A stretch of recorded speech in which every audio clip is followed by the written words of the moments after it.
వేములవాడ శ్రీ రాజరాజేశ్వర స్వామి వారి ఆలయానికి అనుబంధ దేవాలయమైన భీమేశ్వర ఆలయానికి శనివారం భక్తులు పోటెత్తారు. శని త్రయోదశి విశిష్టమైన రోజు కావడంతో ఆలయంలోని నవగ్రహాలకు శనీశ్వరునికి భక్తులు విశేష పూజా కార్యక్రమాలు భక్తి శ్రద్ధలతో నిర్వహించారు. దీంతో ఆలయం భక్తులతో సందడిగా మారింది. ఈ సందర్భంగా ఆలయ అర్చకులు నమిలికొండ రాజేశ్వర శర్మ మాట్లాడుతూ శనివారం ధనుర్మాసం మార్గశిర మాసం ఇవే కాకుండా విశిష్టమైన శని త్రయోదశి నేపథ్యంలో పరమశివునితో పాటు నవగ్రహాలను దర్శించడం ద్వారా పుణ్యఫలాలు లభిస్తాయని తెలిపారు.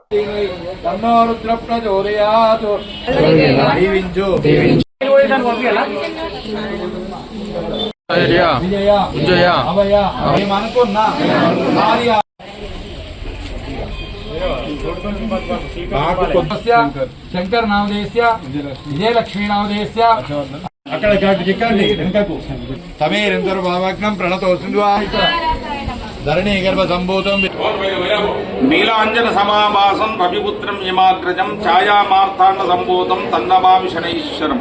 శనివారం ధనుర్మాసం మార్గశిర మాసం అన్ని విశేషమైనటువంటి ఒక తిథి త్రయోదశి. ఈ రోజు బహుళ త్రయోదశి చాలా విశేషమైనటువంటి రోజు. ఈ క్షేత్రం నందు వేములవాడ శ్రీ రాజరాజేశ్వర స్వామి దక్షిణ కాశీగా ప్రసిద్ధిగాంచినటువంటి ఈ యొక్క క్షేత్రానికి అనుసంధానమైనటువంటి భీమేశ్వరాలయంలో ఉన్నటువంటి నవగ్రహారాధన విశేషమైనటువంటి ఫలితాన్ని ఇస్తుంది.